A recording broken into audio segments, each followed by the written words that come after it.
Brian Lara used pot plants to work on his placement. John Wright glued his glove to his bat.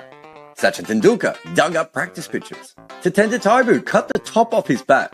Claire Taylor used a hockey grip. Steve Smith was from tennis. Dean Jones would call phantom runs. And Victor Trumper turned the nets into a war zone to survive. The best batters in the world do whatever they have to make runs. We have told their stories in our new book, The Art of Batting. Hello, and welcome, ladies and gentlemen, to Good Areas Live. I'm Behram Qazi, who you can find at DefMango on Twitter, and with me is Jarrod Kimber, who you can find absolutely everywhere. And before we get into everything, just want to tell everyone that this podcast is powered by our supporters at Patreon, and you could become one of them by going to Patreon/Good Areas Podcast, and then you can enjoy ad-free content, talk to us exclusively, and give us quick picks ideas and all that sort of fun stuff. Anyway.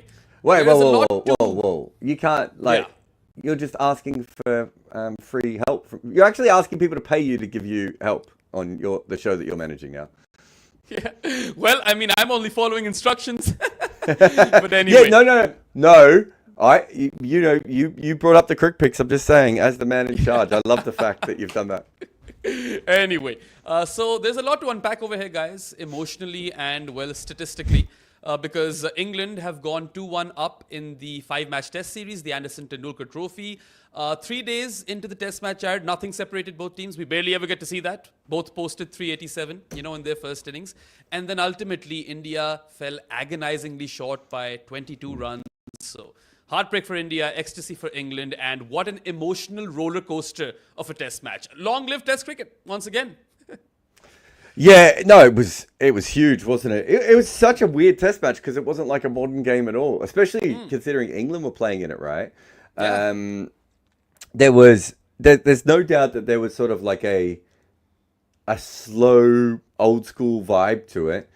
And then the fact that at all stages, no team really ever got away. And then even when England should have won easily, they didn't win easily, right? It was a magnificent last day. I've said this before, but the fifth day crowds in London are so spectacular because of the way that people actually want to be there. They love cricket. They're not there because it's a corporate day. Mostly they can't afford to come to the cricket because the prices in the UK are so expensive.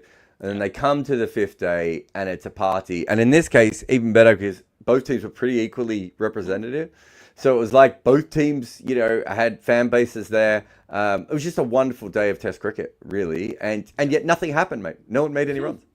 Yeah, I mean, I'm sure the atmosphere must have been electric at Lord's. But even as someone who was covering this game, watching it on TV, I mean, this was so mentally exhausting. I can only, I can't even comprehend, in fact, what Indian supporters must be feeling, because it does take a toll on you after losing this sort of game. And, we all witnessed one hell of a test match, and we're all richer for the experience as well.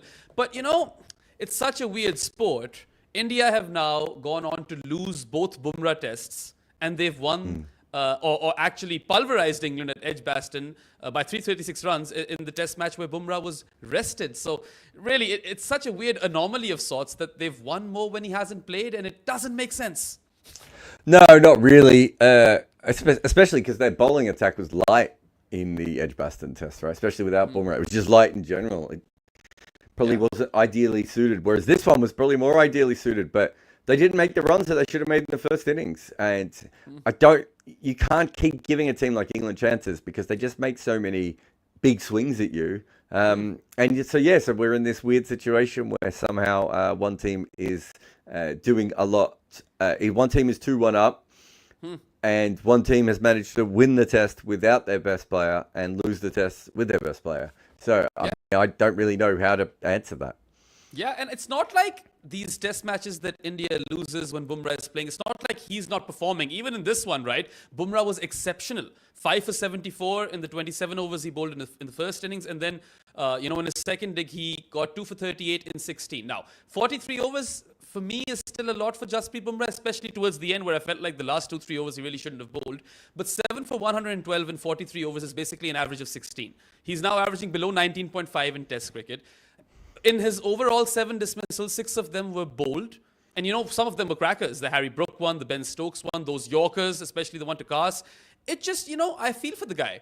Because you ultimately see a lot of, ignorant fans on social media trolling him for no reason, whereas this guy is clearly the best bowler or cricketer even of this generation.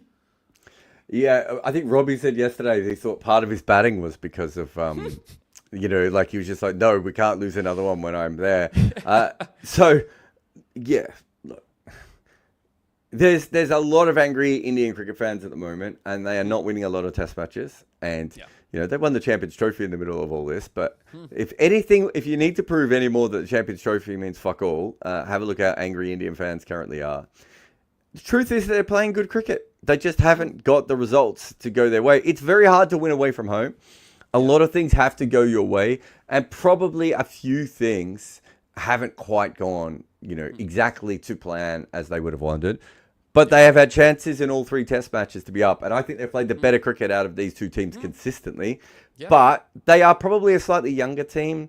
Maybe not quite as, road tested as England has been. They're still in development. They're still working their way through things. That's fine. Like, they could still win this series 3-2, Behram. Like, yeah. The truth is that I think they've got a very good chance of winning this next test match. The only thing that I think is against them is it would be much better if they were playing it in 3 days' time. Because I think England are absolutely exhausted. So having the week off will help England quite a bit. But all things considered, I've got no problems with the way that, England's been playing at the moment. Yeah, no. And I mean, of course, I love the fact that Robbie brought up his batting because, Bumrah was really fighting it out there. He was rock solid as well. And ultimately, he has his name on the honours board now, but he wouldn't care because he's lost another test match. But anyway, coming to the crucial factors, I believe, which where in India could have kind of capitalized, but they kind of let England get away with it or run away with it. There are a few over here. So they dropped 4 catches in the first innings. 2 of them were hard. I'm not going to fault Shubman Gill too much for the Pope one, although that would have been a freak over. Nitish Kumar Reddy could have had 3 wickets, right? He did already remove Duckett and Crawley. But then, sure, excuse the Akashdeep one as well. It was a tough catch running back and all. But the Jarrell catch and particularly the KL Rahul drop, right? Where Jamie Smith was on 5 and he ultimately scores a counter-attacking 51. And Kaas also scores 56. And then all of a sudden, the last 3 wickets have added over 100 runs. That's a lot of runs, once you're 7 down. I think that was a big letdown for India. And apart from that, there were a couple of run-out opportunities for Gill, I think, and Jaiswal, but Pope also missed a few run-outs. Jaiswal missed a lot. Jaiswal and Pope between them missed almost all the run-outs in the game, I think. Yeah. No, they definitely had opportunities. I don't think it was as bad as Headingley, right, where it was really, really poor. Look, there's a few... They should have just got more wickets early on day 1, right? They shouldn't have lost wickets around this whole milestone nonsense that ended up happening. Yeah, that thing as well, yep.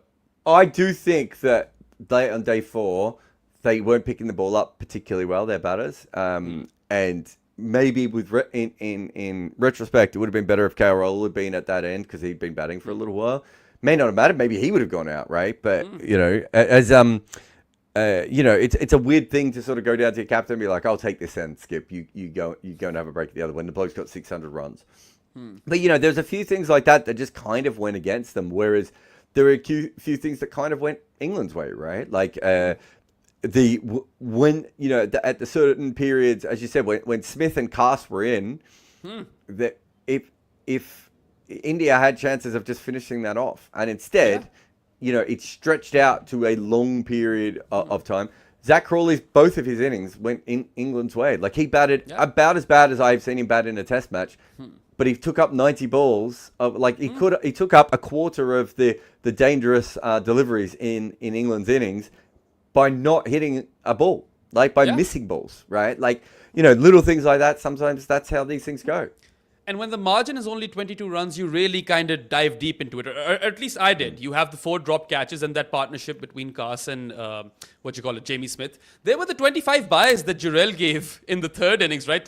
25 byes was basically the 3rd highest scorer for England in that innings. Yeah. And then, of course, you mentioned the milestone run-out, which was the turning point of the entire match, I believe. And that's probably why ultimately Ben Stokes bags player of the match as well. And then also, I really wanted to talk to you about this, ball changes, right? There was that one instance where India had taken 3 early wickets on day 2, and then the ball was changed. Now, I don't want to throw Shubman Gill under the bus because maybe it was deformed or whatever.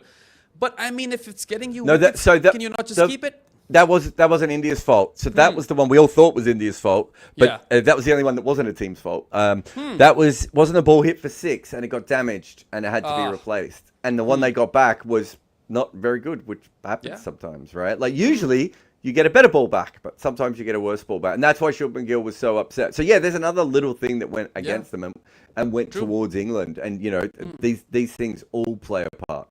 Yeah, and what do you make of the buys? Because I know that Lords is one of the most worst places to keep wicket, especially if you're keeping in your first game in the series because of the slope and everything. But then 25 is a lot, right? Well, everyone has been telling me for 2 test matches that Dhruv Jurel has to come in and be a wicketkeeper ahead of Rishabh Pant. I don't know. You know, India have got an issue. Look, keeping in England is very different than keeping in other countries. But that's usually because of the late swing on the ball. Dhruv Jurel and Rishabh Pant haven't really struggled with the late swing. What they've struggled with is the second and third bounces, which is something you get in the subcontinent and other countries, right? So it is a bit weird. It's not like I've thought, like, Jamie Smith has been messy, but he hasn't missed as many balls, which is quite interesting. It's not like I'm looking at him going, what a great keeper, because he's probably less of a full-time keeper than the other two, right? So I do think that the Indian bowlers were rolling the ball along the ground a little bit more, whether it be their spinners or their quicks. And so it was a little bit tougher. I didn't look at Dhruv Jurel's performance and be like, it's dreadful, but he also wasn't particularly good. Both of them got hit on the fingers at various times as well. Like it was a messy sort of situation. Agreed. Also, it was July 14th on day 5, which was the anniversary of England winning the ODI World Cup final back in 2019 on boundary count. And it was those two guys once again, right? Ben Stokes and Jofra Archer who turned up. Let's talk a bit about Stokes first up. I'm really glad he bagged the Player of the Match award because this guy scored 77 runs on aggregate. No 50s, but that's still some runs. And there was that crucial or vital partnership with Root in the third innings. And he sent down 44 overs, Jarrod. 2 for 63 in 20 and then 3 for 48 in 24. That is a massive workload. He had long ass spells, 9.2 overs, then 10 overs. Then there's the Rishabh Pant run out as well. He is a machine, and I don't understand how his knees were able to deliver because he's had complete disregard for them in this series, right? After everything they've been through. Yeah, it's I don't know. He looked like he was bleeding at one stage, and it just didn't stop. I think it tells you a little bit about Chris Woakes as well, that they weren't willing to go with Chris Woakes as much, which I think tells you where he is in the pecking order. But yeah, I mean, the thing with Stokes, I was watching Stokes and Jadeja play, and they're both limited in some ways, right? Like they're not limited in the fact that they can field, bat and bowl, and captain in Stokes' case as well, but they're kind of limited in the way that they bat, and even in their bowling in some ways, they're a little bit more limited than other players. But they are some of the fiercest competitors that you will come across, right? Like it's a shame it didn't come down to like a Stokes last over versus Jadeja, right? Because kind of felt like that they were the last two standing in this game, and they both just wanted to win the game. And you know, I think Jadeja's first game was a little bit disappointing in this series, and he's really come back, and he's been a lot more up for the contest ever since. And Stokes looks like he's bowling his last spell every time he bowls it. Right, like he just puts so much into everything. It's incredible. And even when he was going back in the long room and everything, he was huffing and puffing. You could tell that this guy is done, right? You probably got a closer look at that. But on Jadeja, I think we are blessed to have witnessed this great battle of all-rounders. As you mentioned, he didn't have a great start to the series, but Jarrod, he scored 4 50s on the bounce. 89, 69 not out, 72 and 61 not out. So that's 291 runs in 4 innings, and he's been dismissed twice. Yeah. Batting average of 145.5 in those 2 test matches. And, I mean, I think we have to talk about his innings with a bit of nuance over here, because, like, people go back to Headingley and, you know, relive what Stokes did, winning England that game. Jadeja, I think it was a monumental effort by him. I'm not going to fault him at all. I think he has performed exceptionally well. But do you think he could have perhaps taken a bit more onus in that chase? Maybe taken a few more risks? Like the one time he walked down to Woakes and smashed him for 6. A bit more of that, maybe taking on Bash and Joe Root. I don't know. I don't know what the right answer is. But when your tailenders in Siraj and Bumrah, they end up playing over 80 deliveries, you do beg to ask the question. Yeah, I think there were some times when he could have changed the tempo in England a little bit. He allowed England to play the game not the way that they would have wanted, but they knew that he was never going to take it away quickly, right? So all they had to do is wait and hope for a magic moment, maybe a great delivery or a mix-up or, just the ball stopping on the wicket. There's a couple of Bryden cast balls that exploded off the pitch, right? Like one of those explodes and comes back and bowls you and it's game over. Yeah. The way that Jadeja played allowed for that. The other way of looking at it is it was almost impossible to get someone out on that pitch if they weren't playing a shot, right? Yeah. And so his mindset was probably, once I get to the new ball, if we need about 20 or 25 runs, the new ball's a lottery. Can go either way. He could slice 3 straight fours, or Bumrah or Siraj could get some inside edges. Anything could happen with the new ball. But if we can get to the new ball, we will actually score quite quickly again at that stage. And by that stage, England will be well and truly exhausted. And they were. Jofra Archer bowled the over before Bashir got his wicket. And I thought Jofra Archer was going to snap, right? Bryden Cast could barely move.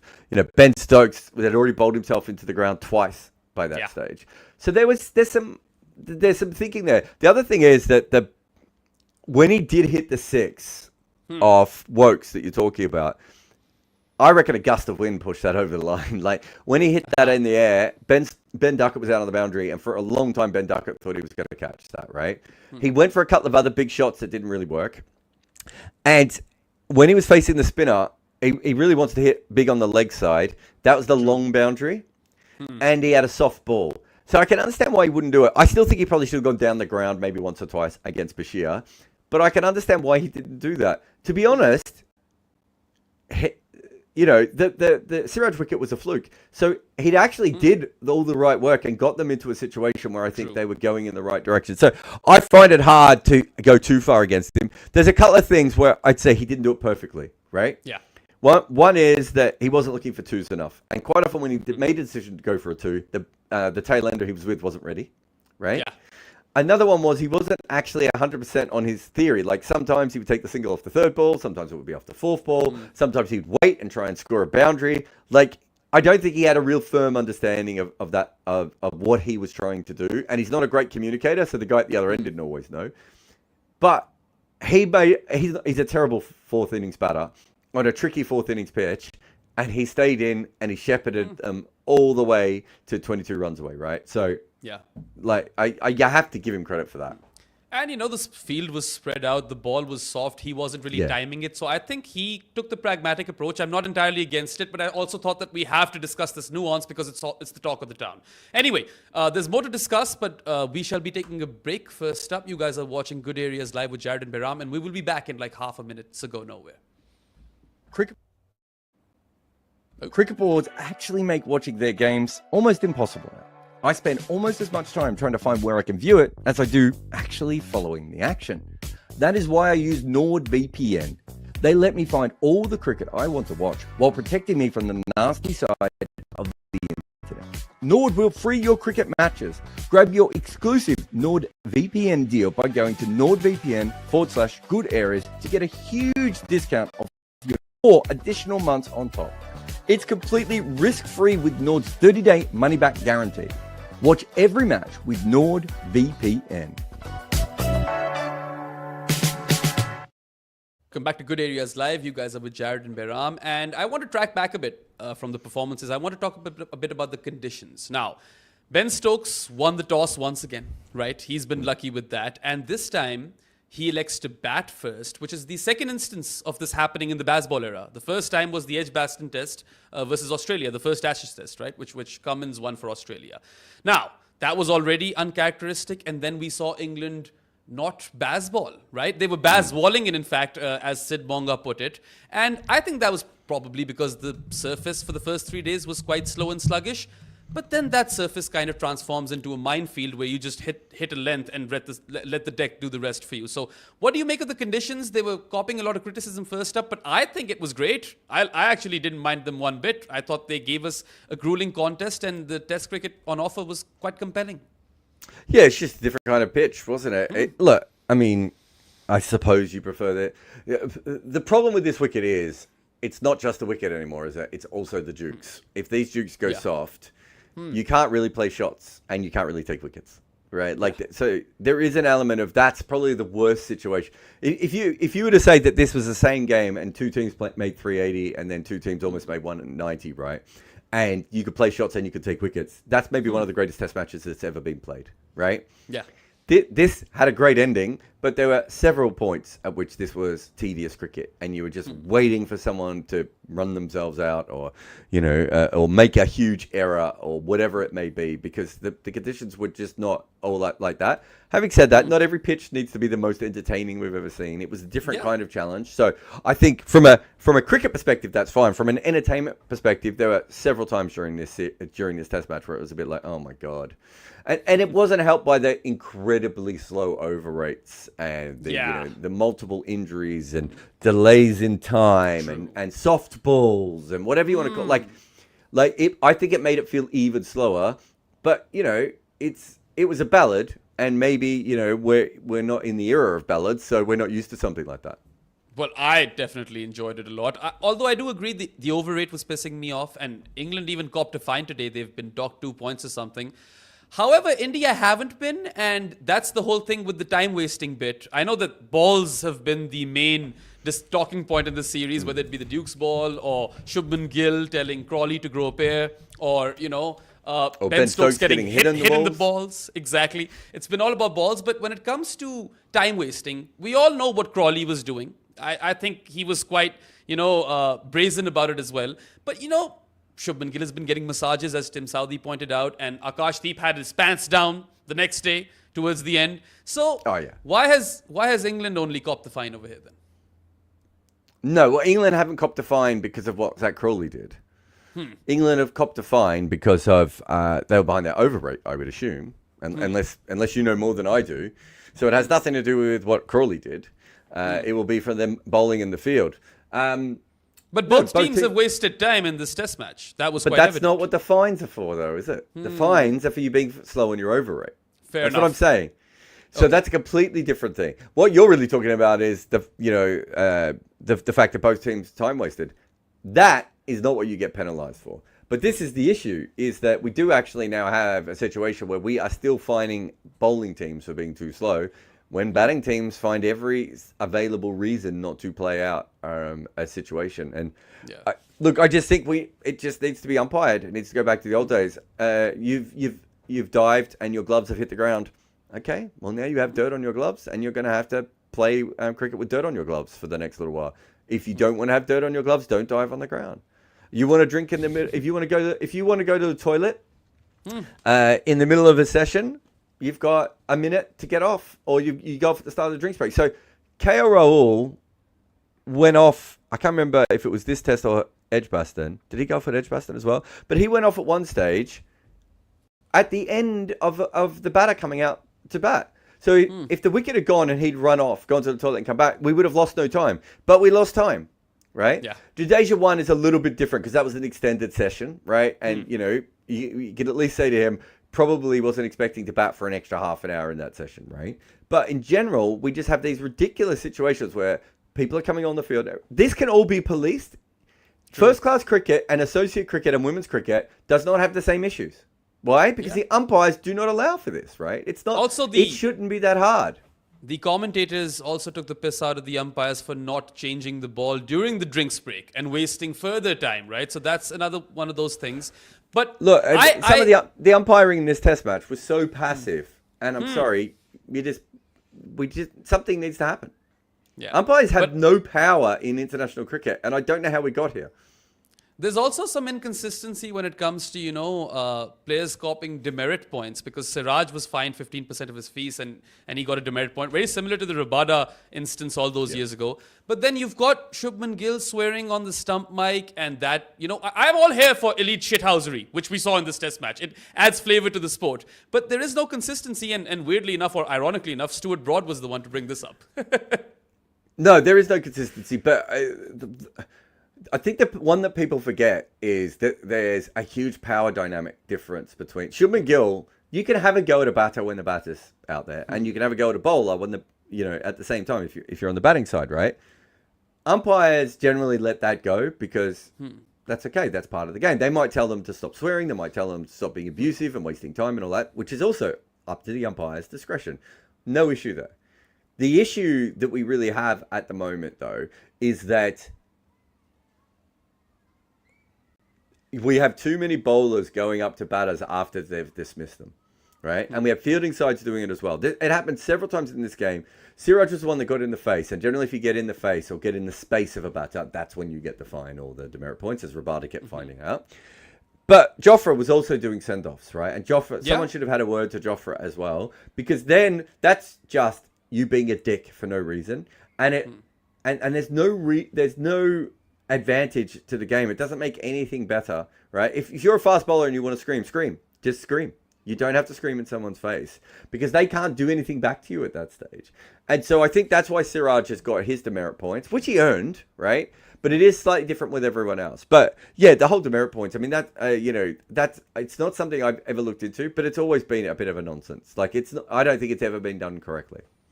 I mean, I've bowled fast, maybe not at that level, but I've played hardball cricket and a lot of tape ball cricket, and you do get a little charged up, right? You do feel the adrenaline in your body, and sometimes you like to celebrate that way. But I get you're allowed to celebrate that way, yeah. But if that's the case, you get charged up in other times as well, right? Like, true. Like, if you do it when they're batting, it's, as I said, the batter can come back to you. They could say something back, and then they can play the next ball. If you're doing it once they're out, you're just being a dick, right? It's and it causes most issues on cricket grounds are caused just after a dismissal. That's usually because everyone's emotions are really high. So all we're trying to do is separate the bowler and the batter at that point, and it's not fucking hard, right? Siraj did not have to do what he did, right? Jofra does not have to yell at the batters either. And it's something that we should crack down on in cricket, only because as someone who's been involved with cricket for a very long time, that the first all-in brawl I was involved in a cricket game happened because of a bowler doing this to a batter, right? It's very rare that you get a bowler and a batter start to fight during an innings, the sort of Marlon Samuel, Shane Warne, or the Javed Miandad, Dennis Elise or stuff. Most of the issues that you get are after a wicket and when, and people have to be pushed away. It doesn't have to happen. It just doesn't have to happen. So, but there's also the good side of it is that these two teams are going at each other really hard. That's the good side of this, that's what I was going to say, right? It does add kind of a lot of flavor, in fact, to the game for me. And all I really ask for, I suppose, at the end of the day is whether it be umpiring or refereeing, there should be some consistency. And where we saw things get super heated up, we also saw some nice moments towards the end where, Jadeja was consoled by Stokes. Joe Root went up and, consoled Siraj. And Siraj had gotten into their faces before. So that's a nice moment that you kind of want to see from the sport as well.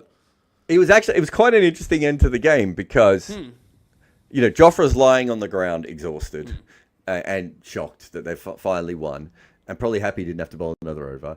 Stokes could barely move. The rest of the team is really excited. But then after they've expended all that energy, England just look exhausted, and then they just come over and instantly, like, it's not like wild celebrations after that. They just come back, as you say, and get involved with the players there. So that's kind of what you want, isn't it? You want players to go as hard as possible at each other. Like there was a really ugly incident where Jadeja hits the ball out and he's ball watching, and Bryden Carter's ball watching, so they don't see each other. They run into each other. They both think that the other person's to blame. Whether Cast tried to grab Jadeja or slow him down or hold him up, it doesn't matter. It looked horrible, right? Then Cast is angry at Jadeja. Jadeja's angry at Cast. But the fact that at the end of the day, they can, they do that. That should be what top athleticism should be. Top sport, whatever, elite sport, however you want to put it. That's what it should be doing. Yep. I like those moments towards the end. Before we go on break, I do want to discuss one more thing. Rishabh Pant copped a blow to his fingers as well, right? And he couldn't keep for the rest of the game. He did come out to bat, though, and in his first stick, he was quite impressive.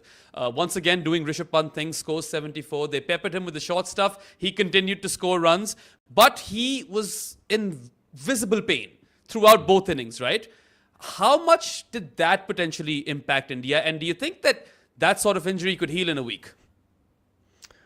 But I would assume it's a broken finger, isn't it? I thought it was a broken fingernail, and Gill has said that Rishabh Pant will be fit for Old Trafford. But do you risk him? If it's a broken fingernail, he should be fine. Look, this is everything depends on the player. There are lots of players who bat with broken fingers, and there are lots of players who can't bat with broken fingers, right? It's the same with bowlers. There are, lots of bowlers who can bowl through stiffness and bowlers who can't bowl through stiffness. So it's really up to Shubman Gill. He will know better than anyone else whether he'll be able to do it. I doubt he can wicket keep in the next game, though, can he? That's the thing, right? I mean, I think it was a brave knock, and he was up for the challenge, and he was also unfazed. But then again, you want your players to be at their optimal best, and they probably have to play Jarrod then in the next game if they want that. Yeah, so maybe that changes things a little bit, which then, of course, one of Washington or Nitesh might have to bat at 3. They might have to make a very big change there. But yes, if it's just a fingernail, though, I would assume he can... I don't want to go out... I don't want to say that wicketkeepers always keep with broken fingers, but wicketkeepers probably always keep with broken fingers, right? They probably have hairline fractures. They probably have, When I would wicketkeep all the way through a season, my fingers would generally be sore. I would have one finger that is probably sore the whole time, and I'm sure if I got it x-rayed and checked out, it's probably broken, right? Yeah. But it didn't affect my wicketkeeping, and it was on my left hand, so I didn't have to worry about when I was bowling or whatever that may be. That's a fairly common thing for these players to have. Like Bryden Carter's big toe is fucked, Behram. Yeah. It's fucked, right? By this point, I don't even think he has a big toe anymore. It's probably like a bigger toe. Yeah, it's the biggest toe we've ever seen. Ben Stokes' knees are, have been fucked for a long time as well, right? Yeah. Players do actually play through these kinds of pain. Mike Atherton, Michael Clark playing at the end of their careers when they, Matt Pryor, wicket-keeping for England, when at night he couldn't get out of bed and go to the toilet and walk. He had to crawl to go to the toilet. That's what elite sports do. If you've ever been around a locker room or a change room after a game, it's fucking chaos, right? The stress that these players put through. And as I said, then it's just up to whether you can do the skills that you want. If his fingernail's being ripped off, it might not be as bad as a break, but it might make it harder for him to either bat or keep, right? And if that's the case, they have to make a decision. Whereas it could just be that it had hurt because his fingernail had just ripped off, right?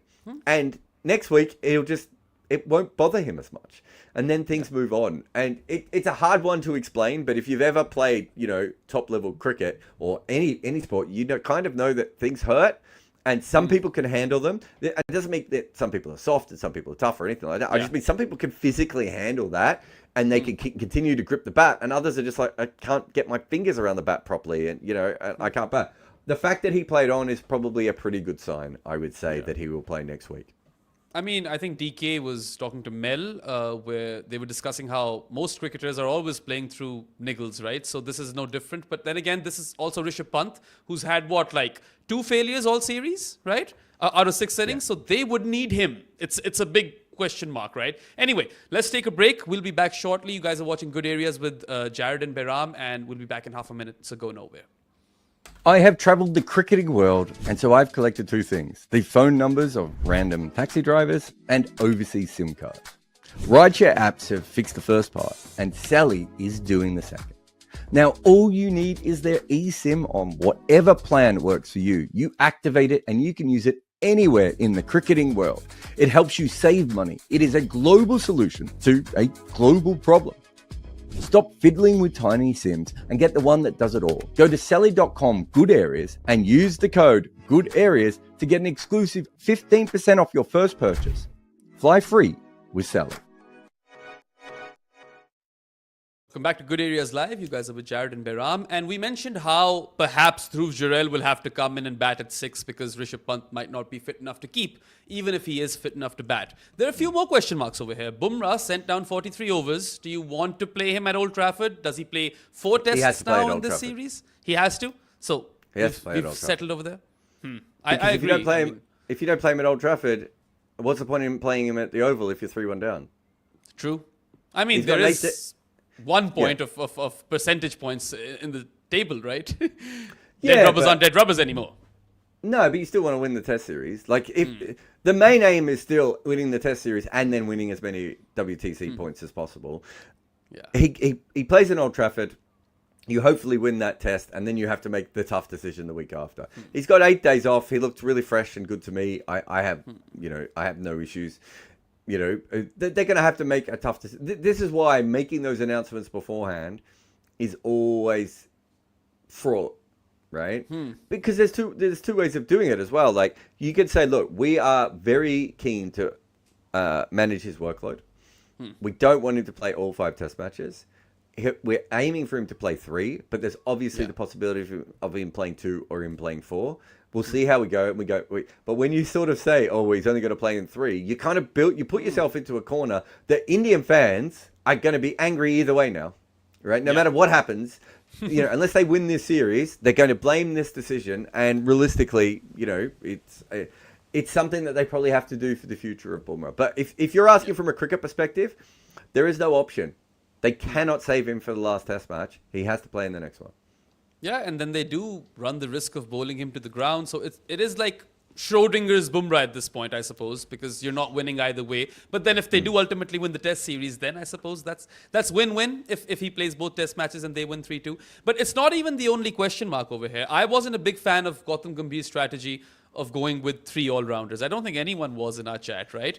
And now, sure, Nitish bowled that over where he gets the first 2 wickets and nearly got 3, and then he gets Crawley twice. But then again, wouldn't you rather have a proper bat instead of him? And if you are opting to play for opting to play a second spinner, why not go for the better spinner? And that's not to say that Washington wasn't good. He was the best performer of the third innings. 4 for 22, or 4 dismissals were bowled. Stokes, Root, and Jamie Smith, 3 of their best performers as well. And those are the best spinners by any Indian spinner in England for the last 20 years. But if you ask me, you've got to go Kuldeep at least once in this series, right? I mean, Washington's bowling so good. I don't know. If you're going to play Kuldeep, it has to be in the next test match. But you can't drop Washi after that performance. Yeah. It is going to be tough. I mean, England were 154 for 4. Remember? Yeah. They were going good. And then they went to 192 all out. So it is a tough one. Will Kuldeep ever get a Sena test any more? I mean, he might not if Washi keeps playing the way he is. But so I think that Nitesh Kumar one's really interesting. I thought he bowled really well, but I also thought that all the Indians should have taken all the wickets before he came on. And, True. Sometimes things just happen. And who cares? Take the wickets, take the victories, and go from there. Again, Zach Crawley, very good against fast-medium bowlers, terrible against medium-fast bowlers. Staying absolutely true to form for him on that one. Yeah. But his batting showed the limitations that it has in the second innings. There's nothing wrong with the way he sees the ball. There is nothing wrong with his technique.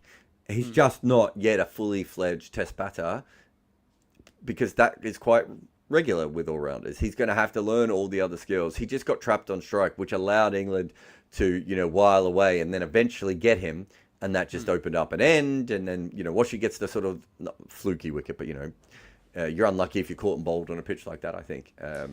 It's probably pretty fair.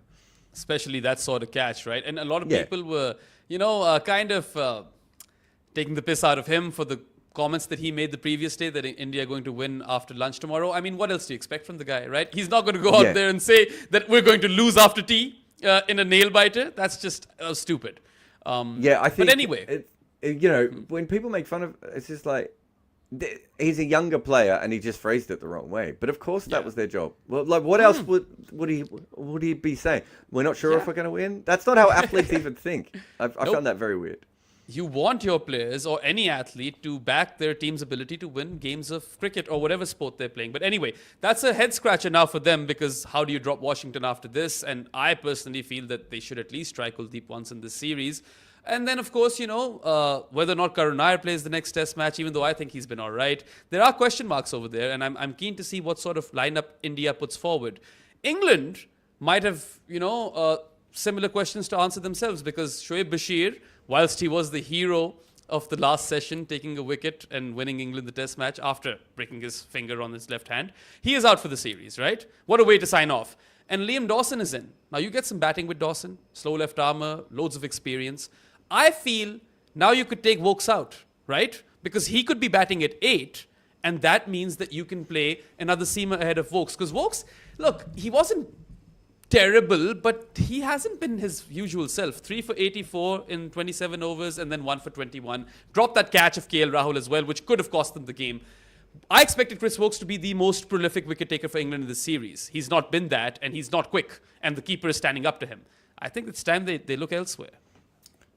The problem is that he's probably, other than Jofra, their most talented new ball bowler. But if he's bowling at 78 miles an hour, I mean, you're basically opening bowling with Nitesh Kumar Reddy, aren't you? Like, yeah, basically. He's moving it around, but I don't know what Matthew Potts has done in the last couple of games. There was someone I was looking at the other day who'd taken wickets. I can't remember if it was him. But, you know, if he's available and has been playing and is in any kind of form, I don't really understand why we're watching Chris Woakes at the moment. Especially because I know Jofra hasn't played like a million test matches, but he's a very experienced cricketer. You've still got Stokes out there as well. You know, they've got the experience at the moment. So I would probably go with probably bring in someone like Potts and just be like, let's see how you go with the new ball and take it from there. And see how we go. The other problem is I just looked up Potts' figures. Of course, he got done in the Oval game where they scored 1,000 runs. Took a couple of wickets at Chester Street, but he's mostly been playing T20 cricket because that's of course what people do at this time of the year, isn't it? So he hasn't played a lot of cricket, but I just think he's at the moment more likely to get wickets for England than Chris Woakes is. Chris Woakes probably might have saved himself with a couple of those late wickets, but I mean, I don't know. He got Gill's wicket, right? And then that Nitish Kumar Reddy wicket. Those were crucial ones. But, like, look, you've got to rest Bryden Cast now. I don't think he can play this fourth test match. He is going to break or fall apart. So but Tongue will come in for him, won't he? So maybe you bring in Gus Atkinson and Josh Tongue, right? And then you also have Jofra Archer. And then your spinner can be Liam Dawson. And, hey, you've already got Stokes. Perhaps you bring in Jacob Bethel as the false number 3 and chuck Ollie Pope out. They're not going to do that. But everything else you said might be what they're thinking. Yeah, I don't know where they are with Atkinson at the moment. But yes, he's, didn't he take none for 36 in a club game? Yeah, I suppose so. There are no correct answers, but at least they've gotten 20 wickets in a test match. And whilst the surface did aid them in that final innings, they still bowled well. And speaking of bowling well, Jofra Archer played his first test match for the first time in 4 long years. Takes a wicket with his third delivery, and that was Jaiswal's. In fact, he bowled 4 deliveries to Jaiswal overall, got him out twice. And then there was that, wonderful, wonderful ball, absolute corker that he delivered to Rishabh Pant. Ultimately ends up with 5 wickets, so 2 for 52 and 3 for 53, or 3 for 55, yes. And I think Jofra, he is also one of those moments cricketers. He can change the game like Stokes can. And he was bowling with serious heat. He showed us some unreal athleticism as well. And yeah, I mean, he's such a big bonus once you have him in your attack. And all of a sudden, England's bowling attack has some bite in it. How many left-handers do India have? India have Rishabh Pant, Jaiswal. So that's 2 that he got out. Who else do we have over here? Jadeja. Ravi Jadeja. Washington Sundar. Yep, that's 4. Against a team with lots of left-handers, he looks very, very dangerous. I didn't think he bowled particularly well to right-handers. Yeah. Plus, I don't know what it was. I just didn't think he did. Yeah, there were times where he kept bowling full, and I was like, why would you do that? Bang it in on a length. Let the surface do the rest for you. You're just giving away free runs. So he did do that. Like, that was something that you could kind of...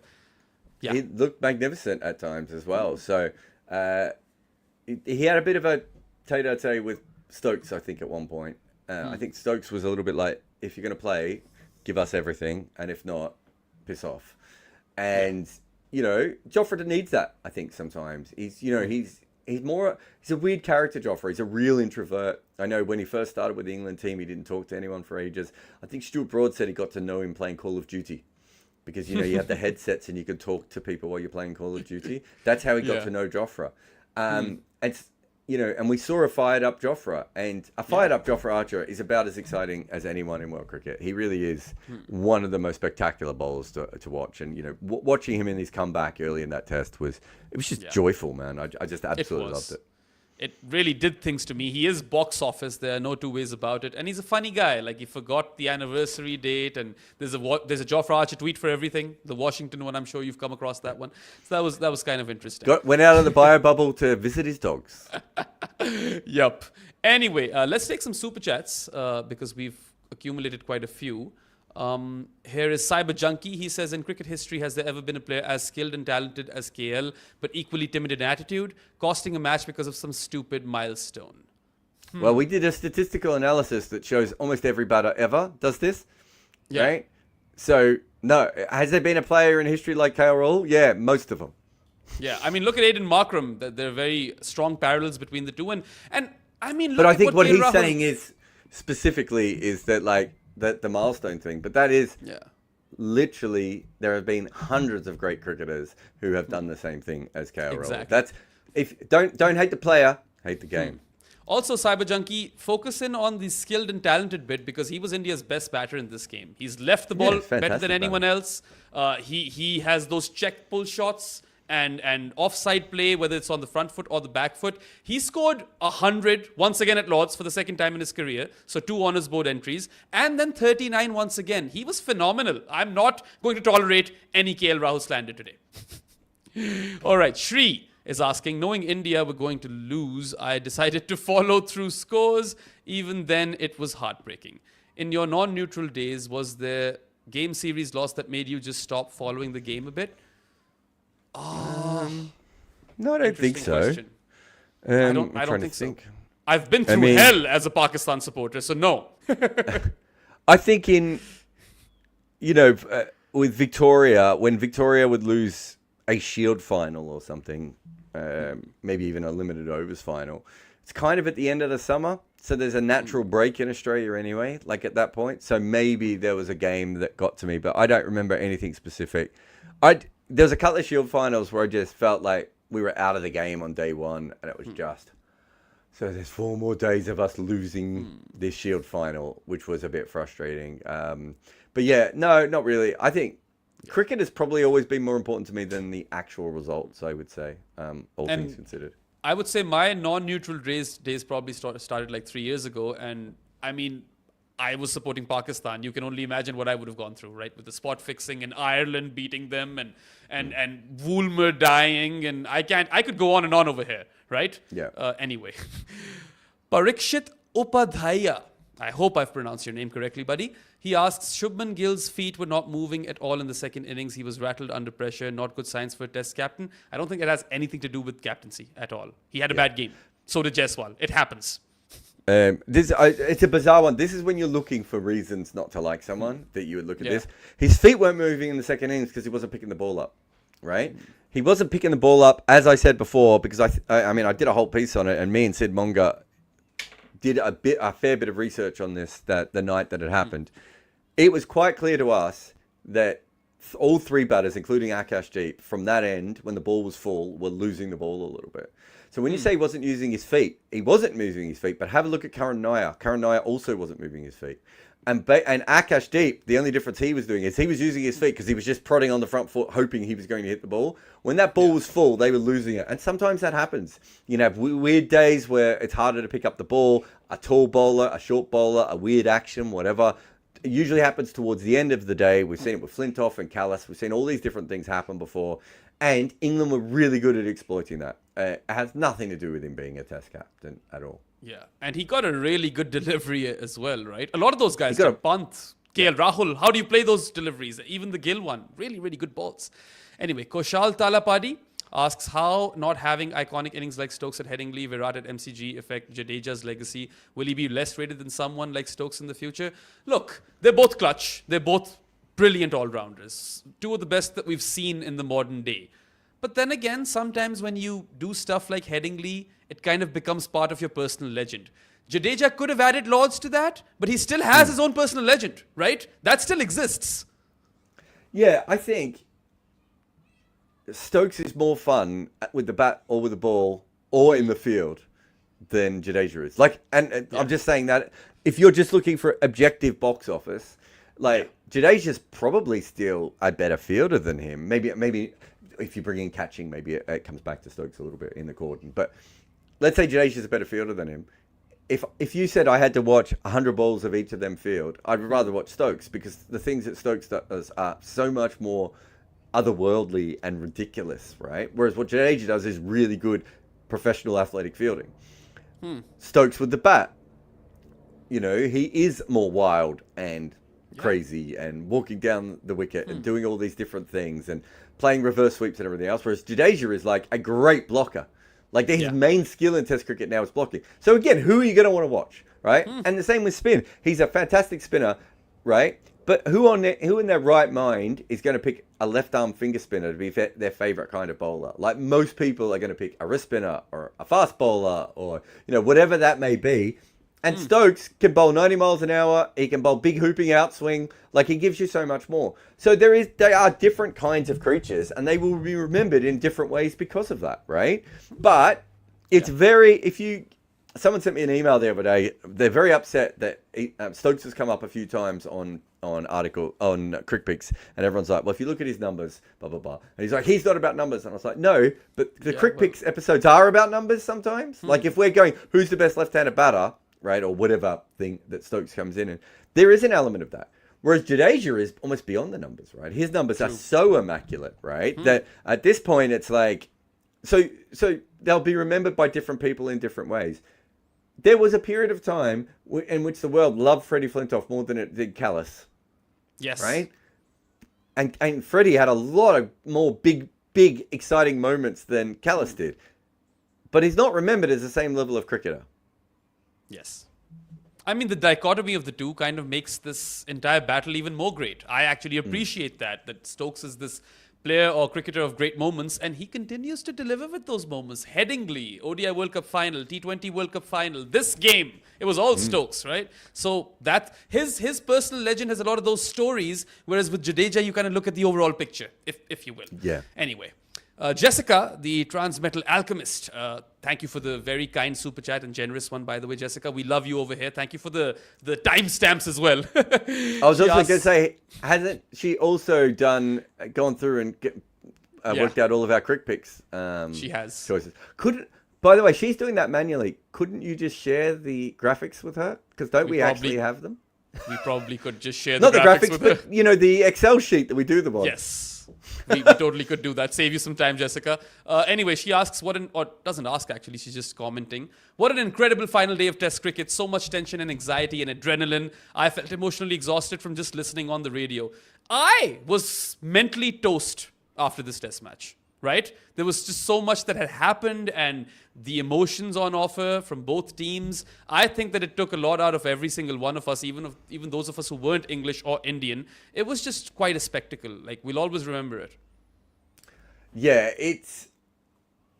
I was on Australian radio talking about it yesterday on the ABC in Sydney, and I was sort of saying that the time that it took, right? So that middle session was, 2.5 hours, and Bumrah and Siraj with Jadeja was 4 hours, including breaks? Yeah, dude. I had to postpone my show. Not quite that long, but Jared, I had to go to Pro Sports and I had to postpone that show altogether, right? And everyone working at the ground thought they'd be out in the morning.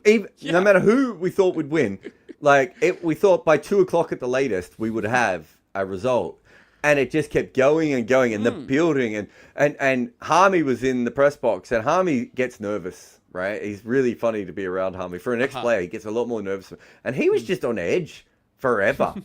And I kept saying to Jeremy Coney, they can't do this. And Jeremy Coney is like, of course they can't do this. And I said, but they can do this, right? He's like, of course they can do this. Like, that's the feeling that you had. And I've talked about it before on Fifth Days of, unless you're a Test cricket fan and you've been through a Test day, you don't understand what it does to you physically.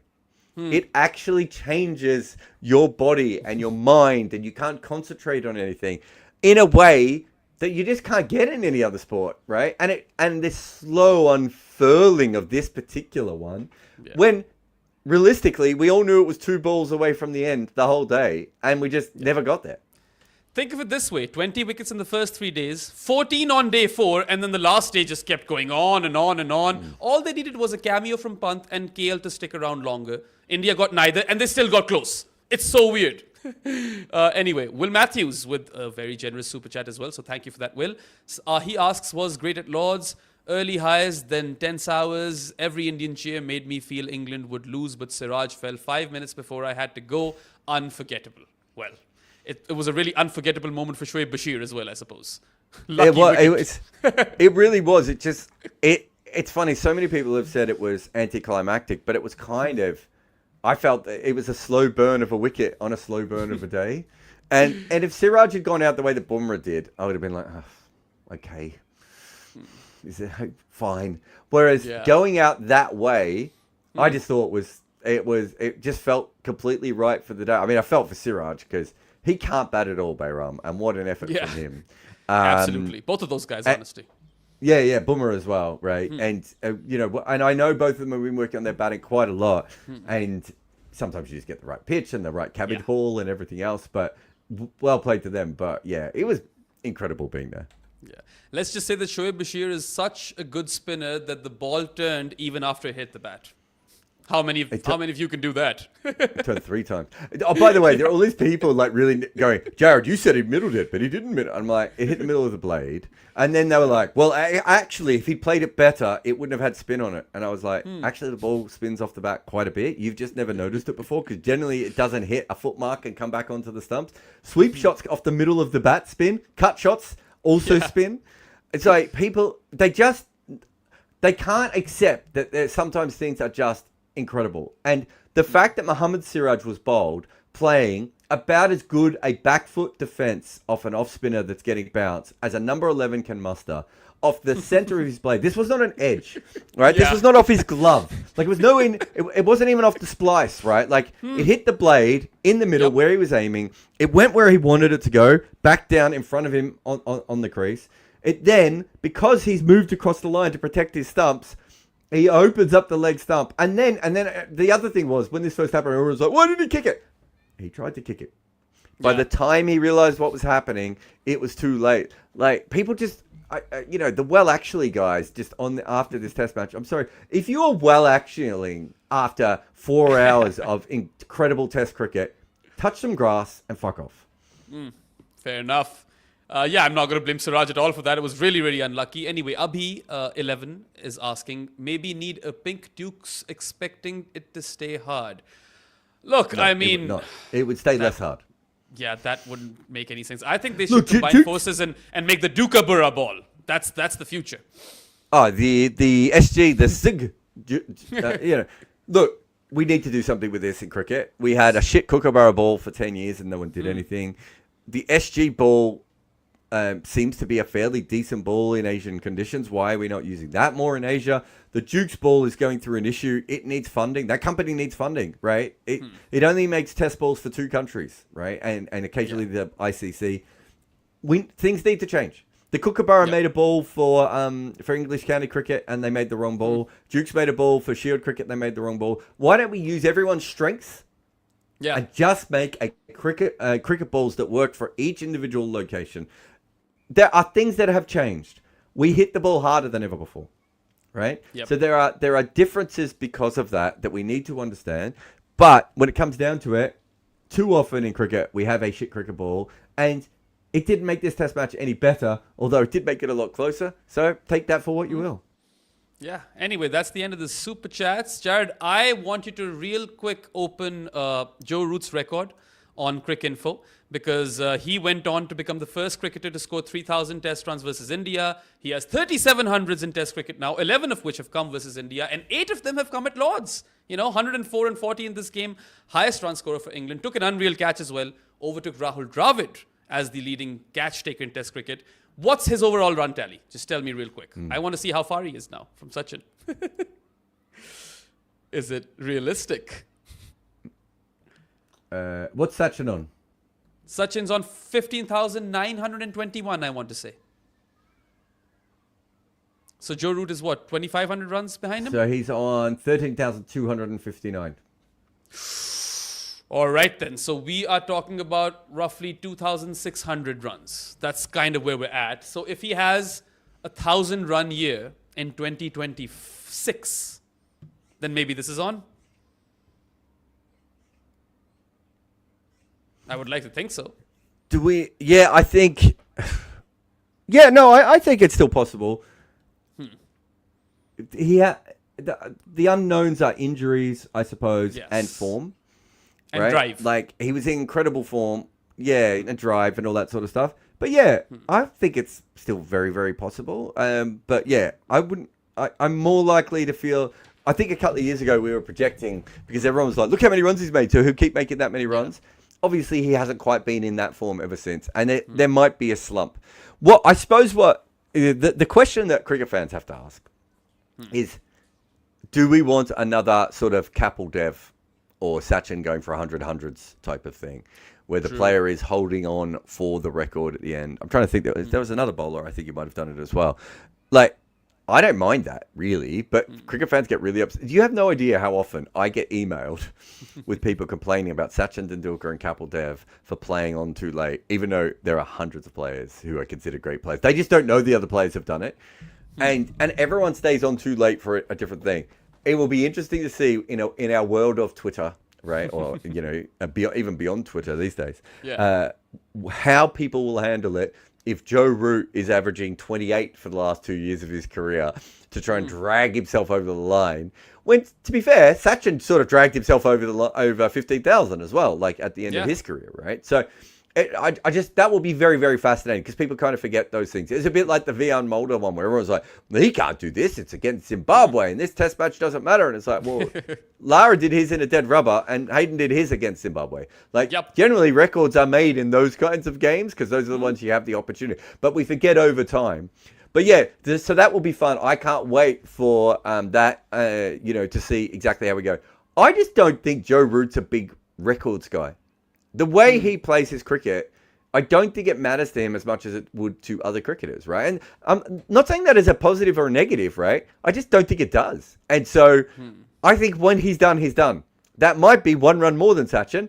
It might be 1,000 runs less. I think if he has a good Ashes series where... he might just get close then because that's going to be really tough. And he doesn't even have a great record in Australia. Anyway, last super chat real quick from Jack. He asks, can a player seek damages for injuries incurred while playing? Theoretically, can Archer sue Root or ECB or anyone for his layoffs and revenue loss? It's a very hard one to answer at the end of an hour conversation.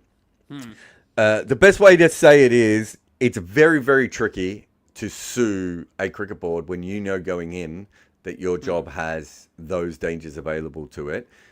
What generally happens is, if they think that the player has a viable option, they usually find a way to give that player a payout, or they might even offer them another job.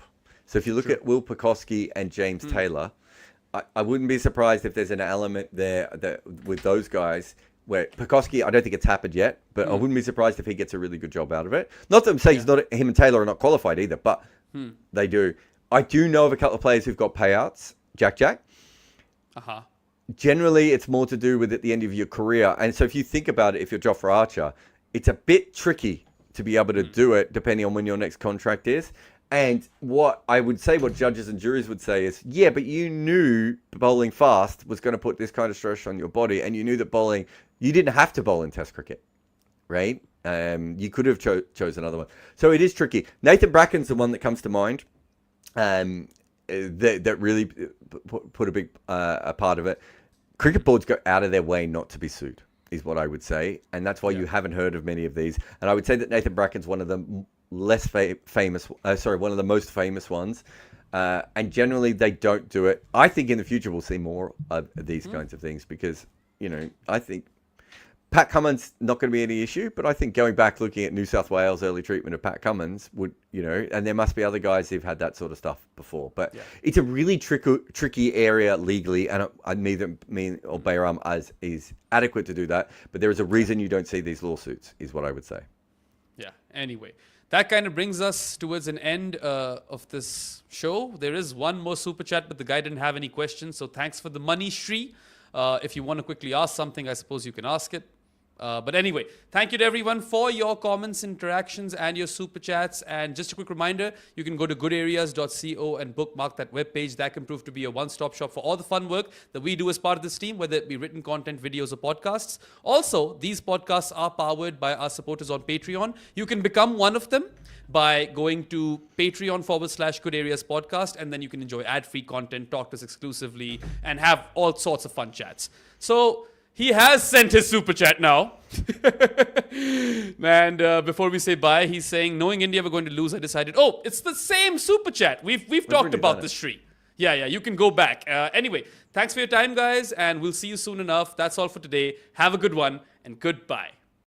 Ross Taylor couldn't see at night or when the clouds were in. Eventually, he had to see an eye specialist who would fix his eyesight. In the 2 years before the change, he still averaged more than 50 in international cricket. The top level of batting talent can basically see in the dark. That is who we are talking about in our new book, The Art of Batting. Head over and order your copy today.